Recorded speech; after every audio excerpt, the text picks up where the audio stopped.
Hello, and welcome to the Fighting Moose Podcast. I'm your host and narrator, Jason Hendrickson. This is a podcast where I retell stories, some fictional and some historical, that can be enjoyed by people of all ages. Well, let's continue on with the book Henry Ford, Highlights of His Life, published by the Henry Ford Museum. The next chapter that we will be reading is titled, The Model T is Born.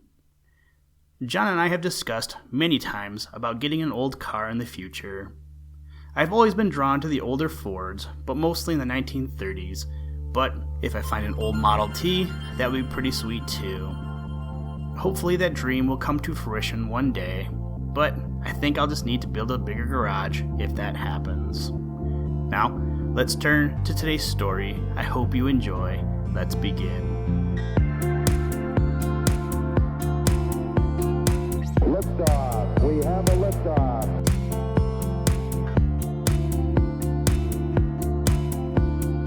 We choose to go to the moon in this decade and do the other things, not because they are easy, but because they are hard.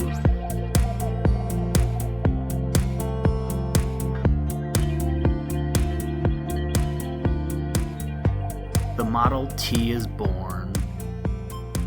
In spite of experimentation, reorganization, and patent difficulties, the year 1907 found the Ford Motor Company operating successfully.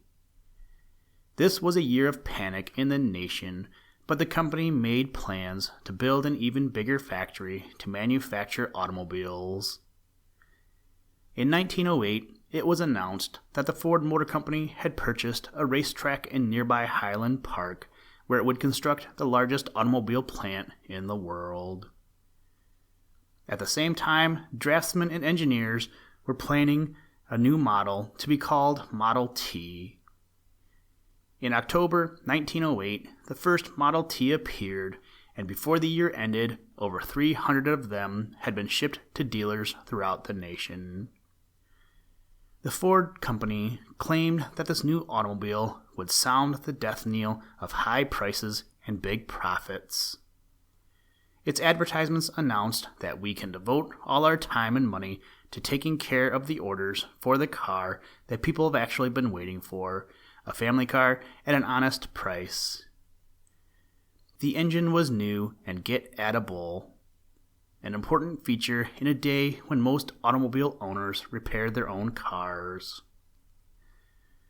While Henry Ford had been a prominent automobile manufacturer before 1908, it was this new universal car that brought a new era in America. The automobile was no longer intended for sportsmen alone, but for all those who could afford to buy one, and Henry Ford intended to see that the price of his automobile was low enough for millions of people to own a Ford car.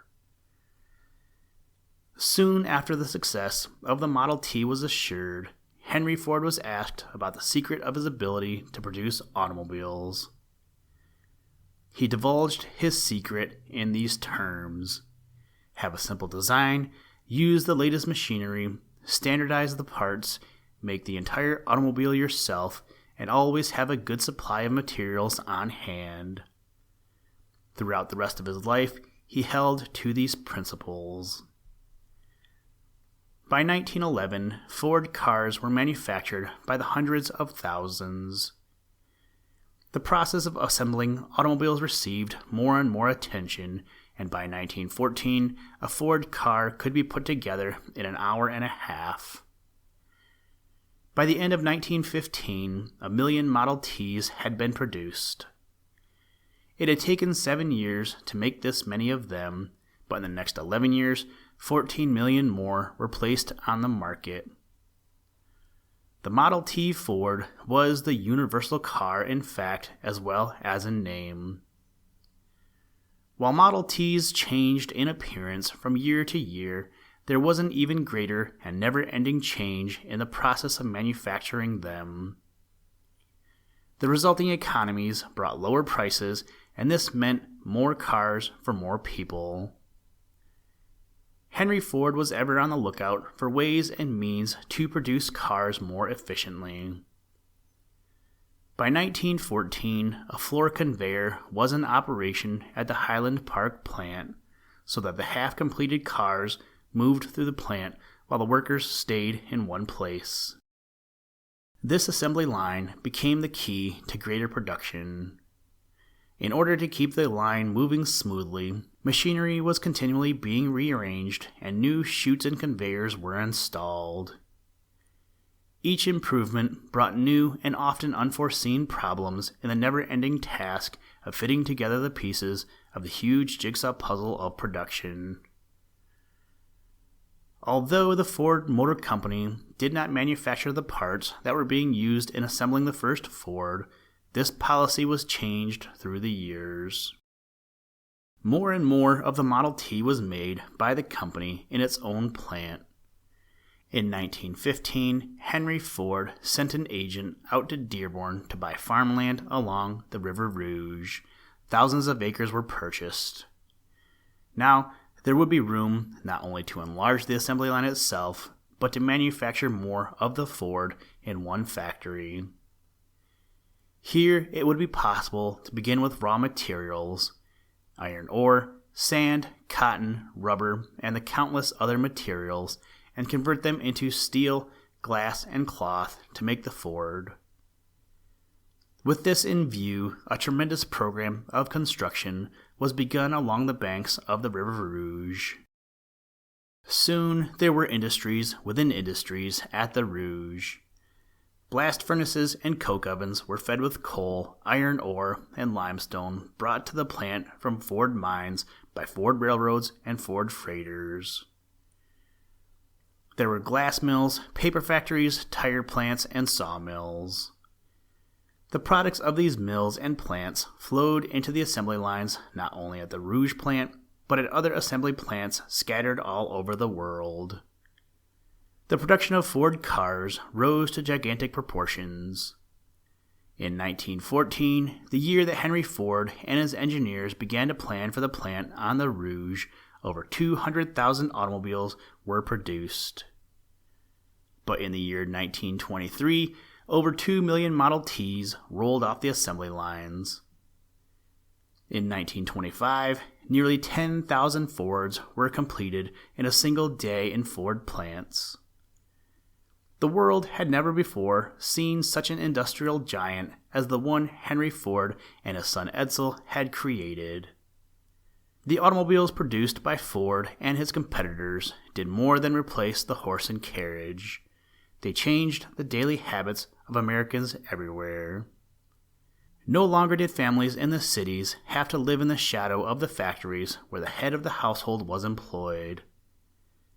Some families moved to the suburbs many miles away from stores and industries, while other city dwellers left the urban areas completely to live in the country. On the other hand, those who had always lived on farms could come to the city with ease in automobiles. The farmers were able to enjoy the advantages of the city. Thus it was that Americans moved about in a way unheard of years before. As travel increased, dirt roads were replaced by the superhighways.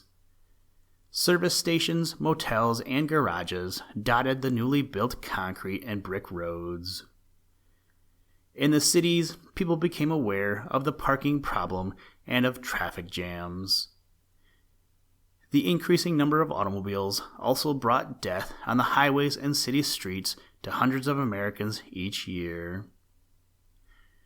As the years went by, automobile manufacturers changed too. At first, there were dozens of makers of automobiles whose names are all but forgotten now. As the number of manufacturers decreased, the number of cars made annually by the remaining companies grew larger and larger. Eventually, people talked about the big three of the automobile industry. Competition between rival makers and Henry Ford brought the days of the Model T to an end. From 1908 to 1927, 15 million Fords had been produced. The Ford Motor Company had become the colossus of the industry, and Henry Ford's name was known all over the world. Nevertheless, in order to maintain this position, it was necessary to keep pace with the times. In order to do this, the Rouge plant was silenced until a new Ford could be designed and put into production. Machine tools had to be replaced and new dies and fixtures made. To accomplish this in the largest factory in the world was a Herculean task. Industrial leaders all over the nation watched with eager eyes for news from Henry Ford at Dearborn. Finally, in December 1927, the new Model A was shown to the public. This new Ford was front page news over the nation. At the Madison Square Garden in New York City, attendance records were broken when crowds came to see the Model A. This new Ford bore little resemblance to the Model T. It now had a gear shift, four-wheel brakes, and a foot throttle. It offered many variations in body styles and color, and it was the first automobile to have a safety glass windshield. The River Rouge plant once again hummed with activity. Thousands of Model A's were produced each day. By 1932, 5 million of the new Fords were on the highways of the nation. That year, the Ford Motor Company introduced the V8 engine, which was unique in its field. The transition from the gas pipe cylinder on the kitchen sink back at 58 Bagley Avenue in the 1890s to powerful 8-cylinder engines that were turned out by the thousands each day at the largest industrial plant in the world had taken a long time to accomplish. During these decades, Henry Ford relentlessly pursued his idea: more cars for more people. Listen, Tranquility Base here. The Eagle has landed. That's one small step for man, one giant leap for mankind.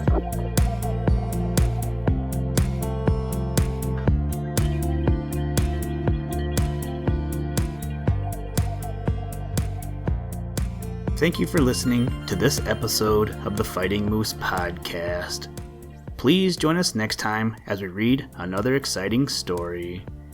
Today's music was provided by the artist Analog by Nature, and the audio clips were provided from NASA.